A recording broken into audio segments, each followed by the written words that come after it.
Bonjour, ça fait plus d'une semaine que je n'ai pas tourné, que je ne fais plus de vlog.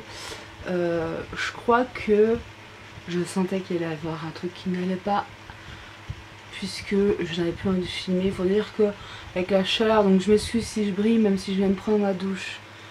J'ai un petit ventilo derrière, donc vous allez probablement entendre le bruit. J'ai mis le spot là parce que je ne peux clairement pas ouvrir, il fait beaucoup trop chaud. Voilà. Donc pour ceux qui ont suivi sur les réseaux sociaux, nous avons perdu Balou. Donc clairement vlogger je n'ai pas envie, ce qui je pense est tout à fait légitime. Et pour l'instant je n'ai pas envie de vlogger. Voilà, je sais pas jusqu'à quand, mais pour l'instant c'est comme ça. Et puis enfin honnêtement il fait beaucoup trop chaud pour vlogger, mais avant de... Je vais vous tourner en suivant un haul.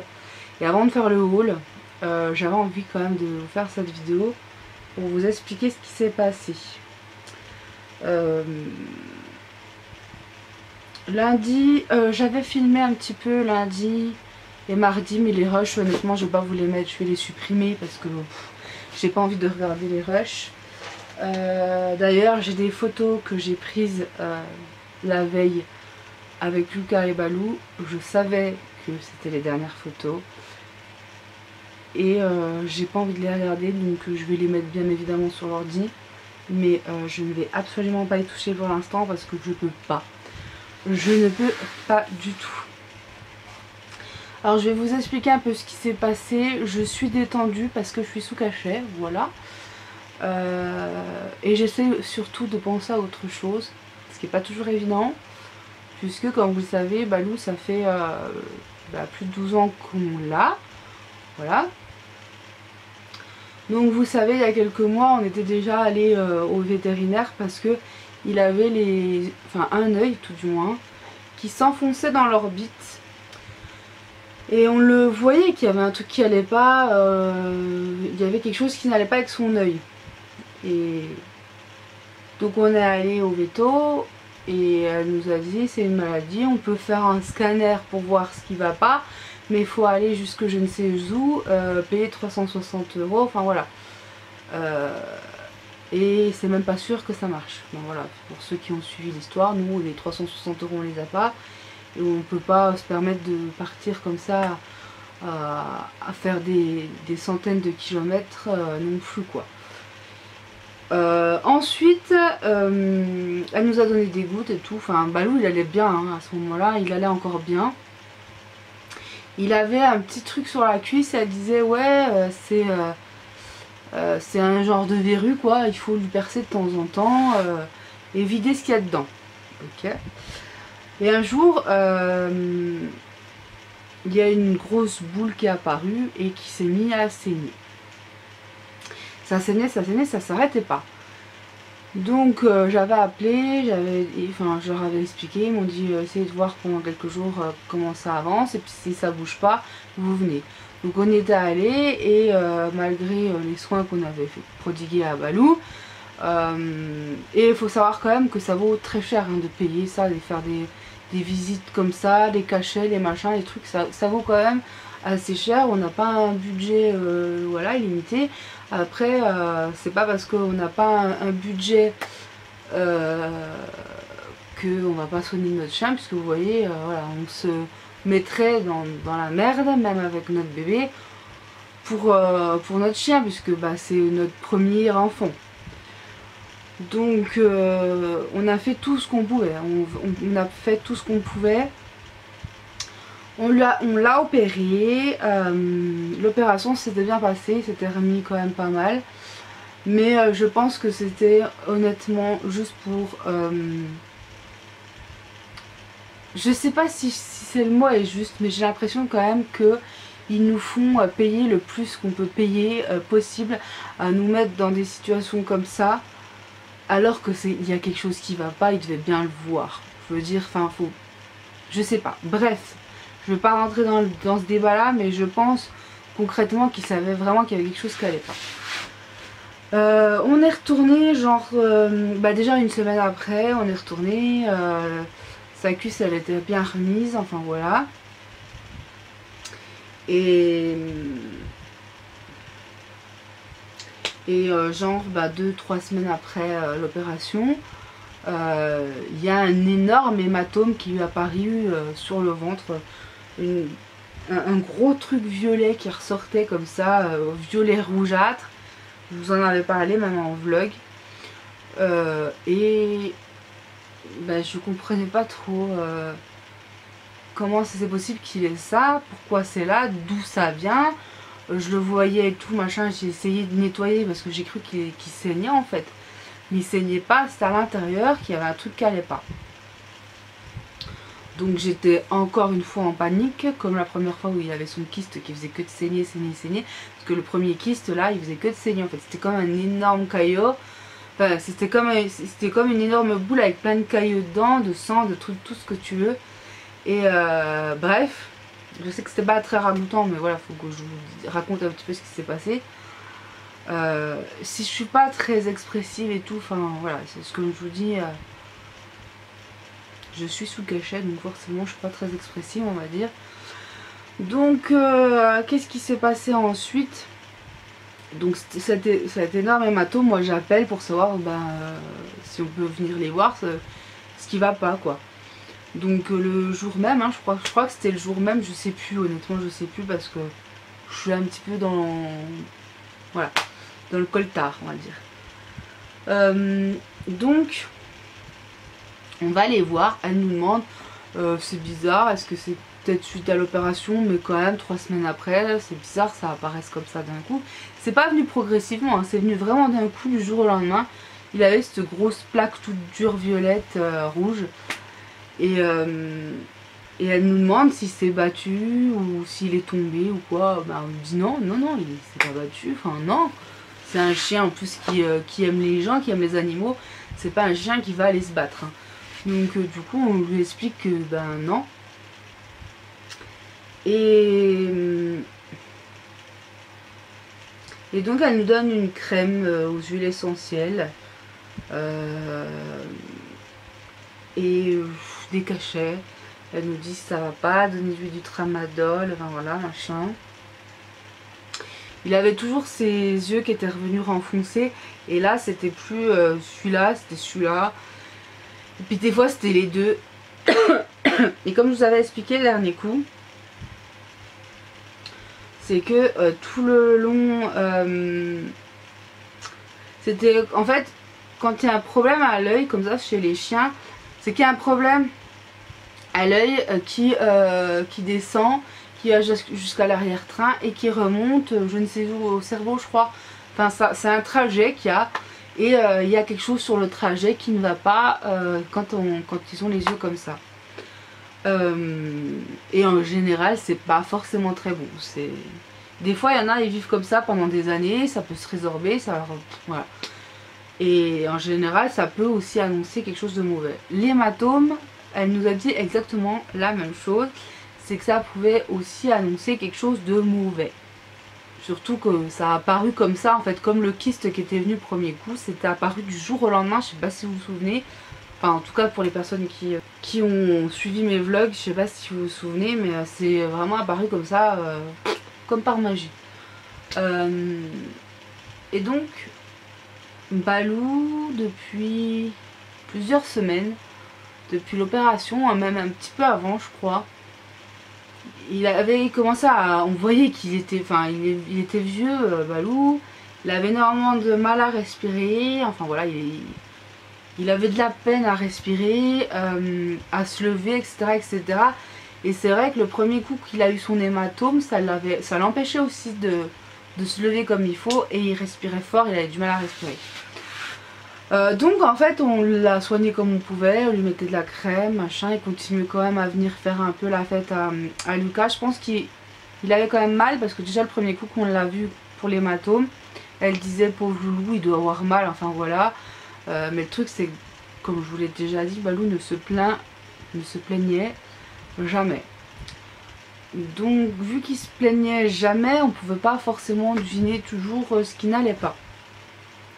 Et là,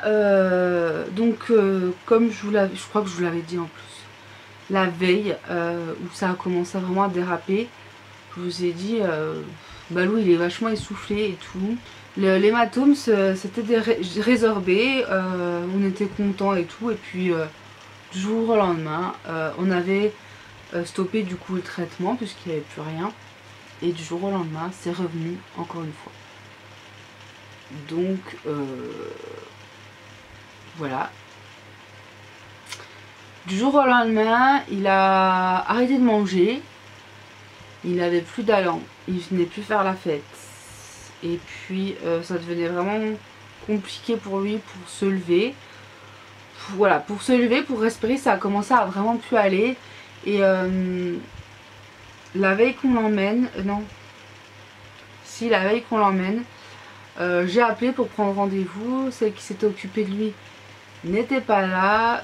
Donc on a pris rendez-vous pour le lendemain. Fabrice l'a aidé pour descendre, mais il avait vraiment du mal à descendre des escaliers. C'était horrible.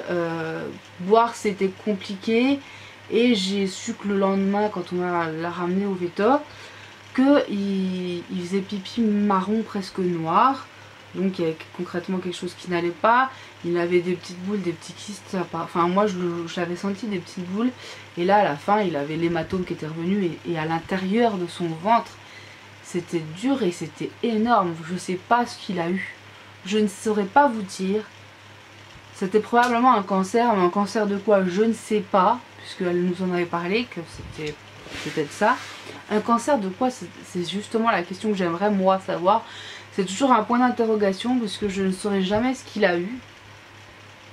Je sais juste qu'il allait plus. Il mangeait plus depuis plusieurs jours. J'avais mis sa gamelle dans le coin pour qu'il l'ait vraiment à portée, pour qu'il puisse boire vu qu'il n'arrivait plus à se lever. Et quand j'ai appelé, donc ça devait être donc mercredi, quand j'ai appelé, je sentais déjà que ça allait pas, mais encore à ce moment-là il arrivait quand même à se lever un peu, à boire, enfin voilà. Par contre il ne faisait plus du tout la fête, enfin voilà, il avait vraiment du mal. Et je pense que la chaleur qu'il fait, la chaleur mais l'a presque achevé quoi, parce que la chaleur c'était mais juste une horreur. Chez nous on est monté à 29 degrés alors que les volets sont tous fermés. Donc le lendemain matin elle devait quand même me rappeler, même si j'avais pris rendez-vous, elle devait quand même me rappeler pour savoir ce qu'il avait, enfin voilà, pour parler un petit peu, puisque bah, Fabrice bossait, donc on pouvait aller que le soir, donc au rendez-vous. Et bah, malheureusement il ne pouvait pas se permettre non plus de pas travailler. Bref. Donc le matin on se lève, Fabrice essaye de dire à Balou viens, on va pisser. Sauf que Balou ne pouvait vraiment plus du tout se lever cette fois-ci. La veille il avait mis bien 10 minutes à réussir à se lever. Ils ne sont pas passés par les escaliers qui descendent donc, au garage. Fabrice avait dû l'emmener par devant puisque il n'arrivait vraiment déjà. Il avait vraiment énormément déjà de difficultés à tenir debout. Donc il avait fait comme ça parce qu'il n'y avait pas d'autre solution quoi. Et bon, entre temps je me suis occupée de Lucas, donc voilà pourquoi j'ai les cheveux attachés. Bref, le matin je le savais que c'était la fin. Je le savais et il fallait vraiment abréger ses souffrances parce qu'il était vraiment en souffrance. Quand il respirait il avait vraiment énormément de mal. Je lui ai fait des câlins, je lui ai mis de la crème, je lui ai dit des cachets. J'ai soulagé du mieux que je pouvais, mais bah, on ne pouvait plus rien faire quoi. Je veux dire, qu'est-ce que vous voulez faire? Il pouvait même plus se relever quoi. Il ne pouvait plus se relever. Donc j'ai trouvé la journée très longue. Puisque de 5h du matin à 5h30 le soir, j'ai attendu. J'ai demandé aux parrains de Lucas de venir pour nous aider à porter Balou puisqu'on ne pouvait pas. Concrètement, on ne pouvait pas. On a dû transporter sur un linge. Enfin, ça a été très compliqué. Et ce qui s'est passé, c'est que quand on est arrivé au veto, Fabrice est allé à l'accueil, a demandé quelqu'un pour venir nous aider parce que bah, moi je pouvais pas porter. Et ils sont venus avec une espèce de chariot pour venir chercher Balou. Et bah, devant la porte de l'entrée du veto, moi j'avais la poussette. Je me suis arrêtée, j'ai craqué, j'ai pleuré parce que je savais que en ressortant, on n'aurait pas Balou avec nous. Donc ça a été dur, mais on ne voulait pas s'acharner. On ne voulait pas s'acharner sur Balou. Il a vécu de belles années, il était fatigué, il n'en pouvait plus. Et le laisser plus longtemps dans cette situation aurait fait que le faire souffrir encore plus. Faire de la chimio, du truc, enfin voilà. Mais en même temps, je pense qu'elle savait que c'était la fin. Elle nous a dit je pensais que vous viendriez plus tôt. Sincèrement, puisque elle savait. Donc elle nous l'a dit. Elle nous a dit je pensais que vous seriez venu plus tôt. Donc elle a bien vu que ça allait pas. Bref, je vais vous épargner les détails. Hein. Ça a été long en plus parce que on a attendu plus longtemps que prévu et ils nous ont pas pris tout de suite. On était dans une salle à côté, moi je faisais que pleurer. Je tenais Balou parce que je voulais qu'il sache qu'on était là. Vous savez, je vous avais dit que je voulais pas être là. Et puis finalement, je regrette pas d'y être allée. Parce que j'ai pu lui dire quand même au revoir, j'ai pu être là jusqu'au bout et il savait qu'il était aimé et puis que jusqu'au bout on était là. Vous voyez, on était là pour lui. Donc oui, même si je suis sous cachet et tout, voilà, j'ai quand même la larme parce que bah, je vous raconte la fin et la fin c'est là que c'est le plus dur quoi. Donc ce qui s'est passé c'est qu'on lui a dit au revoir. Et jusqu'à son dernier souffle, on était là. Je lui ai fait des bisous, je lui ai fait des câlins, je lui ai fait des caresses. Et puis à la fin elle nous a demandé est-ce que vous voulez rester quelques minutes de plus. Je dis non là je pense que c'est bon. On va le laisser puisque de toute façon il était parti donc j'allais pas rester à côté de son... Voilà, enfin je rentrerai pas dans les détails mais vous avez bien compris. Donc du coup ça y est c'est fini.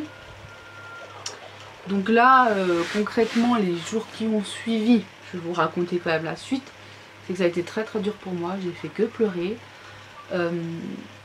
Vraiment, et je sentais que déjà la veille j'avais probablement énormément de tension, j'avais mal au crâne, j'en pouvais plus, j'étais pas bien. Et ben le lendemain j'ai appelé à 8 h mon médecin pour prendre rendez-vous et malgré que j'ai un traitement déjà contre la tension depuis ma prééclampsie pendant la grossesse, puisque j'étais toujours assez haute, 14, 15, 16, là j'étais à plus de 19 alors que j'avais encore un traitement. Donc beaucoup trop haut, on a changé le traitement, j'ai des cachets aussi en cas de grosse crise quand ça va pas. Puisque c'est quand même une grosse partie de notre vie qui s'en va. Donc voilà. Voilà, j'essaie de vous raconter tout ça en essayant de pas craquer parce que c'est pas facile. Et pour faire mon deuil, j'ai tout enlevé de Balou parce que je ne pouvais pas poser les yeux sur sa peluche, sur sa gamelle, enfin ce genre de choses, c'était juste impensable.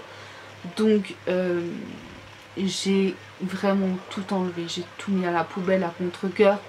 Ces jouets, quand je les ai mis dans la poubelle, je pleurais mais je ne peux pas garder les choses de Balou, c'est juste impossible.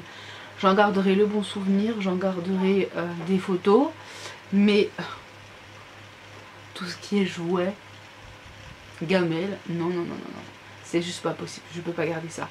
C'est impensable, enfin, de savoir toutes ces affaires-là, c'est très dur. Et j'ai beaucoup de mal à dormir en fait depuis. Donc à 5 h du matin je suis debout à astiquer la maison puisque j'ai tout nettoyé, le mur et tout, parce que je vous avais dit, vous savez que le mur il était plein de taches parce que Balou il se couchait contre. Donc j'ai tout astiqué avec les fameuses éponges blanches, je vous ai dit que je vous en reparlerai, donc je vous en parle là mais je vous en parlerai peut-être plus tard. Mais en tous les cas j'ai vraiment tout astiqué, gratté en tout le pouvoir. J'ai enlevé le plus gros je pense et j'ai comblé le vide on va dire, puisque j'ai rajouté des meubles Je vous montrerai, comme je vous disais, dans un prochain vlog, je pense. Pas tout de suite, puisque pour l'instant je m'en sens pas capable. Comme je vous dis, ça fait déjà plus d'une semaine que j'ai pas filmé là, mais voilà.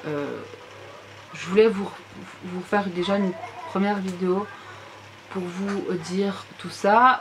C'est vrai que dès le lendemain, on va dire, je pleurais déjà moins. J'ai commencé à ranger mon truc. J'essayais de penser à autre chose.